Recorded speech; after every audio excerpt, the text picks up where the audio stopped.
Hi everyone, তাহলে আমাদের এই ইথার পোর্শনটা বাকি ছিল। ইথার পোর্শনটা শেষ হলে অ্যালকোহলের যে রিয়াকশান টপিকটা ছিল সেই রিয়াকশান টপিকটা শেষ হয়ে যাবে। তাহলে ইথার প্রিপারেশনের বিভিন্ন রিয়াকশানের মধ্যে যেগুলো খুব বেশি ইম্পর্ট্যান্ট সেই রিয়াকশানগুলোই এখানে করা আছে, ঠিক আছে। তো আগেই বলেছিলাম এখানে কিছু রিয়াকশান বাদ দিতেই হবে, না হলে সেই পুরোটাই পড়া হয়ে যাবে আর এই মুহূর্তে দাঁড়িয়ে পর তুমি অতটা জিনিস কভার করতেও পারবে না, ঠিক আছে। তো মোস্ট প্রবাবেল যে রিয়াকশানগুলো জিজ্ঞেস করে সেই জিনিসগুলো কভার করা আছে। তো ইথার প্রিপারেশনের ফার্স্ট রিয়াকশান হচ্ছে তোমার অ্যালকোহল থেকে। তাহলে অ্যালকোহল থেকে বা 1 ডিগ্রি অ্যালকোহল থেকে ইথার প্রিপারেশন অনেকভাবেই করা যায়। যেমন ফার্স্ট রিয়াকশান আছে কনসেন্ট্রেট H2SO4 আর 140 ডিগ্রি সেন্টিগ্রেড উষ্ণতার উপস্থিতিতে বিক্রিয়াটা। এটা আমরা আগেই করেছিলাম। তাহলে কি করেছিলাম, যে এরকম একটা অ্যালকোহল নিচ্ছিলাম CH3CH2OH, আবার একটা অ্যালকোহল লিখছিলাম। তো এখানে কি দিচ্ছিলাম, কনসেন্ট্রেট H2SO4 আর 140 ডিগ্রি সেন্টিগ্রেড তাপমাত্রা। কি বলছিলাম, যে একটা অ্যালকোহলের OH আর একটা অ্যালকোহলের H, এই দুটো মিলে জল তৈরি করবে। তাহলে কি পড়ে থাকবে, CH3 CH2O CH2 CH3, ঠিক আছে। এরপরে নেক্সট রিয়াকশান অ্যালুমিনা। অ্যালুমিনার সাথে যখন অ্যালকোহল বিক্রিয়া করে, অ্যালুমিনা বা থোরিয়া যেটাকে THO2 বলা হয়, তার সাথে যদি বিক্রিয়া করে সেক্ষেত্রেও ইথার তৈরি হয়। বিক্রিয়াটা সেম আগের মতোই, এখানে জাস্ট রিয়েজেন্টটুকু আলাদা, ঠিক আছে। সেম রিয়াকশান, জাস্ট এখানে কনসেন্ট্রেট H2SO4 ইউজ করা হয়েছিল, এখানে তুমি ইউজ করবে Al2O3 বা অ্যালুমিনা অথবা থোরিয়া বা THO2, ঠিক আছে। এরপরে অ্যালকিনের সাথে বিক্রিয়া। তাহলে একটা অ্যালকিন ধরো তুমি নিলে, যে CH3 ডাবল বন্ড CH2, এটা একটা অ্যালকিন। তো এখানে তুমি একটা অ্যালকোহল দিলে, ধরো CH3OH, এটা একটা অ্যালকোহল। তো অ্যালকোহলটা কীভাবে ভাঙবে, এটা O মাইনাস, এটা H+। তাহলে এই যে ডাবল বন্ডের কার্বন দুটো আছে, এটা একটা ডাবল বন্ডের কার্বন, এটা একটা ডাবল বন্ডের কার্বন। তাহলে H+টা কোথায় অ্যাড করবে, এই মাঝের কার্বনটাতে, আর OCH3টা কোথায় অ্যাড করবে, ধারের কার্বনটাতে। তাহলে কি প্রোডাক্ট হবে,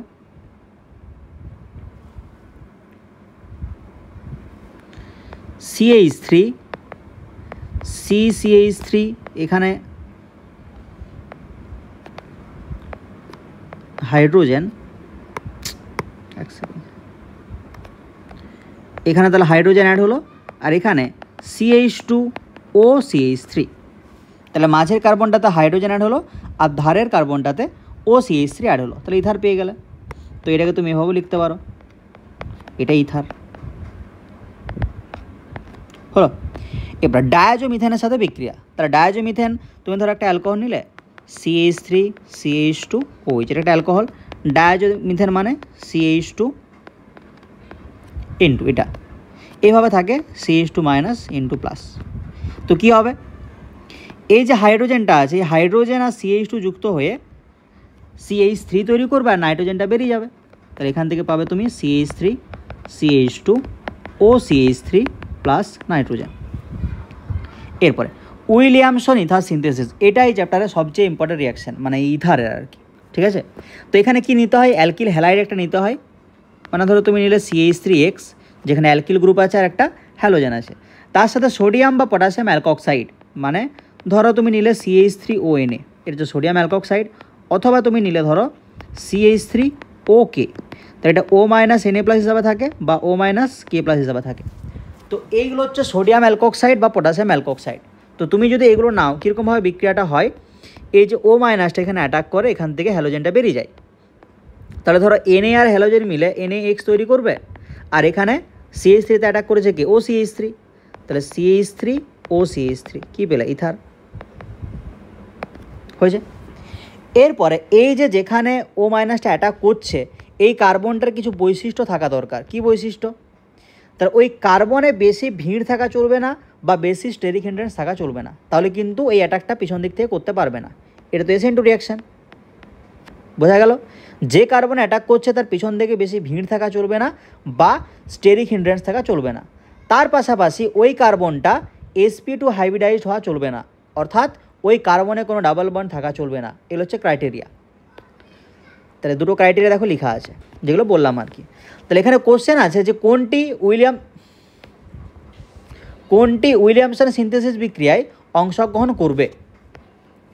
তাহলে এই বি এর ক্ষেত্রে দেখো এই কার্বনটা অ্যাটাক করতে হবে ও মাইনাসকে, তাহলে আইটা বেরোবে। কিন্তু এই কার্বনটা কি sp2 হাইব্রিডাইজড বা ডাবল বন্ড আছে, তাহলে এখানে অ্যাটাক করতে পারবে না। এখানে এই যে কার্বনটা আছে এই কন্ডিশন কি হয়ে আছে দেখো, এখানে 3টে CH3 আছে আর একটা আয়োডিন আছে, তাহলে এই কার্বনে যদি অ্যাটাক করে তাহলে আয়োডিনটা বেরোবে। কিন্তু অ্যাটাক কি সহজে করবে? করবে না, কারণ কার্বনের পিছনে দেখো 3টে CH3 আছে, মানে প্রচুর ভিড় আছে বা স্টেরিক হিন্ড্রেন্স আছে, অ্যাটাক করতে পারবে না। এখানে তাহলে এই কার্বনের পিছন দিকে 3টে ফিনাইল রিং আছে, এরকম 3টে ফিনাইল রিং, তাহলে এখানে তো আদৌ অ্যাটাক করতে পারবে না। কিন্তু ফার্স্টের অপশানটায় দেখো এই কার্বনের পিছন দিকে 3টে হাইড্রোজেন আছে, হাইড্রোজেন মানে ছোটো ছোটো গ্রুপ, কোনো সমস্যা নেই। তো এখানে ইজিলি অ্যাটাক করবে আর এখান থেকে আয়োডিনটা বেরিয়ে যাবে। তো ফার্স্টের ক্ষেত্রে তুমি শুধুমাত্র উইলিয়ামসন বিক্রিয়াটা করতে পারবে, বাকিগুলো করতে পারবে না। এরপরে নেক্সট কি বলছে যে এটার নাম হচ্ছে অ্যানিসোল, যেটা দেওয়া আছে এটার নাম অ্যানিসোল। অ্যানিসোল, ঠিক আছে। তো অ্যানিসোল প্রস্তুত করার জন্য কোন জোটটি নেবে? তাহলে এখানে ও মাইনাস Na প্লাস, এখানে তো ও মাইনাসের কোনো গল্প নেই, মানে এটা হবে না আগেই। আচ্ছা, এখানে ও মাইনাস Na প্লাস, তো এখানে অ্যাটাক করাতে হবে। দেখো এখানে অ্যাটাক করিয়ে আইটাকে বের করতে হবে, তাহলে ইথার তৈরি হবে। কিন্তু এখানে কি অ্যাটাক করতে পারবে? পারবে না, কারণ ওই কার্বনটায় ডাবল বন্ড আছে বা sp2 হাইব্রিডাইজড। বাট প্রথমের ক্ষেত্রে দেখো অ্যাটাক করবে, আইটা ইজিলি বেরিয়ে যাবে, তাহলে এখানে অ্যাটাক করতে পারবে, তৈরিও হয়ে যাবে। বোঝা গেল? এই টাইপের কোশ্চেন এখান থেকে কিন্তু হয়। এরপরে নেক্সট প্রিপারেশন হচ্ছে তোমার অ্যালকিল হ্যালাইডের সাথে Ag2O এর রিয়াকশান। তাহলে Ag2O মানে দুটো Ag আছে, Ag কটা বন্ড করে? একটা বন্ড করে। তাহলে তুমি যখন এই রিয়াকশানটা লিখবে তখন ধরো CH3CH2I এটা তোমার অ্যালকিল হ্যালাইড, তাহলে এখানে Ag2 আছে মানে দুটো Ag আছে, তাহলে দুটো হ্যালোজেন লাগবে, তাহলে তুমি এটাকে দুবার লিখতে হবে। তাহলে দুটো আয়োডিন আর দুটো Ag বেরিয়ে যাবে এখান থেকে, ঠিক আছে। তাহলে কি পড়ে আছে? এখানে CH3 পড়ে আছে, এখানে CH2 পড়ে আছে, এখানে অক্সিজেন পড়ে আছে, এখানে CH2 পড়ে আছে, এখানে CH3 পড়ে আছে। এটা কি হলো? ইথার। বোঝা গেল? এই হচ্ছে ইথারের প্রিপারেশন, যেগুলো ইম্পর্ট্যান্ট আর কি। এরপরে ইথারের বিক্রিয়া, তাহলে প্রথম বিক্রিয়া যেটা ইম্পর্ট্যান্ট সেটা হচ্ছে হ্যালোজেন অ্যাসিডের সাথে, ঠিক আছে।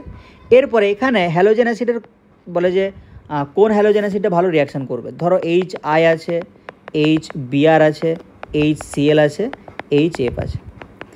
তো এখানে যত সহজে তুমি H+ পাবে সেই হ্যালোজেনটা তত বেশি তাড়াতাড়ি বিক্রিয়া করবে আর কি, ঠিক আছে। যেহেতু HI এর মধ্যে বন্ড লেন্থটা বড়, তার জন্য এর বিক্রিয়া সবচেয়ে বেশি, তারপরে HBr, তারপরে HCl, তারপরে HF, ঠিক আছে। এখানে মেকানিজম একটু করতে হবে। তো এখানে অক্সিজেনের লোন পেয়ার আছে, HBr থেকে তুমি কি পাবে? H+ আর Br-। তাহলে অক্সিজেনের লোন পেয়ার মানে এক্সট্রা ইলেকট্রন, ইলেকট্রন কাকে দেবে? H+কে দেবে। তাহলে দেওয়ার পর কি তৈরি হবে? CH3 CH2O CH2 CH3। তাহলে ইলেকট্রন দিয়েছে হাইড্রোজেনকে, যেহেতু অক্সিজেন ইলেকট্রন দিয়েছে তার জন্য পজিটিভ হয়ে যাবে, যেহেতু ইলেকট্রন দিয়ে দিয়েছে। এরপরে এখানে Br- পড়ে আছে, তো Br- যদি এখানে অ্যাটাক করে এই বন্ডটা ভেঙে যাবে, বা যদি এখানে অ্যাটাক করে এই বন্ডটা ভেঙে যাবে। যেহেতু দুটো পজিশনেই সেম, তার জন্য যে কোনো একটা জায়গায় অ্যাটাক করারই হবে। তাহলে আমি ধরো বাম দিকের কার্বনটা অ্যাটাক করালাম, কি প্রোডাক্ট হবে? Br CH2 CH3, এটা একটা প্রোডাক্ট। আর একটা প্রোডাক্ট CH3 CH2OH। বোঝা গেল? কারণ অক্সিজেনের ইলেকট্রনের ঘাটতি ছিল পজিটিভ, তার জন্য। কিন্তু এই বন্ডের দুটো ইলেকট্রন যদি অক্সিজেন নিয়ে নেয় তার জন্য ঘাটতিটা পূরণ হয়ে যাবে। এখানেও সেম। তো এখানে হাইড্রোজেন অ্যাড হবে, এই অক্সিজেনটা হয়ে যাবে পজিটিভলি চার্জড। Br-এর দুটো পজিশন আছে, এখানে অ্যাটাক করে এই বন্ডটা ভাঙতে পারে, আবার এখানেও অ্যাটাক করে এই বন্ডটা ভাঙতে পারে।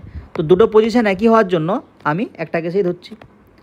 তাহলে যদি বাম দিকে অ্যাটাক করে তাহলে OH এভাবে তৈরি হবে, আর এইদিকে Br হলো। কার্বনটা ফিক্স থাকবে। দেখো কটা কার্বন ছিল? 1 2 3 4টা, এখানে 1 2 3 4টা। এরপর এখানেও সেম কেস।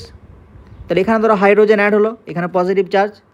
এরপর এখানেও দুটো কন্ডিশন আছে, Br-টা এইখানে অ্যাটাক করে এইদিকে বন্ডটা ব্রেক করাতে পারে, আবার বিআরটা এই দিকে অ্যাটাক করিয়ে এইদিকে বন্ডটা ব্রেক করাতে পারে। এটা হচ্ছে ফার্স্ট কন্ডিশন, এটা হচ্ছে সেকেন্ড কন্ডিশন। তাহলে এই সেকেন্ড কন্ডিশনটা ঘটবে না কেন বলো তো? সেকেন্ড কন্ডিশনে বিআরটা দেখো যে কার্বনে অ্যাটাক করছে, মানে এই কার্বনটায়, এখানে দেখো পিছন দিকে 3টে মিথাইল গ্রুপ আছে। তো 3টে যদি মিথাইল গ্রুপ থাকে ওখানে ব্যাক সাইড থেকে অত সহজে অ্যাটাকটা করা যায় না, ঠিক আছে? তার জন্য ওই ফার্স্টের কন্ডিশনটাই হবে, শুধুমাত্র ফার্স্টের কন্ডিশনটাই রাখছি, ঠিক আছে? তাহলে ওখানে অ্যাটাক করিয়ে এখানে বিআর চলে আসবে, আর বাদবাকি এটা OH হয়ে যাবে, এখানে কার্বন আর 3টে মিথাইল। এই টাইপের কিন্তু রিয়াকশান আসে পরীক্ষায় এখানে। তাহলে এখানে হাইড্রোজেন চলে আসবে, এখানে পজিটিভ চার্জ, I মাইনাসের দুটো অপশান আছে, এখানে অ্যাটাক করা, এখানে অ্যাটাক করলে এদিকে বন্ডটা ভাঙবে, আর একটা অপশান এখানে অ্যাটাক করা, এদিকে বন্ডটা ভাঙবে। তাহলে এই বেঞ্জিনিংয়ের যে কার্বন এখানে কিন্তু অ্যাটাক করতে পারবে না, কারণটা ডাবল বন্ডেড কার্বন বা sp2 কার্বন, তাহলে এখানে অ্যাটাক করতে পারবে না। কোথায় অ্যাটাক করবে? CH3-তে অ্যাটাক করবে। তাহলে শুধুমাত্র একটা অ্যাটাক দেখাচ্ছি, এখানে অ্যাটাক করলেই এই বন্ডটা ভেঙে যাবে।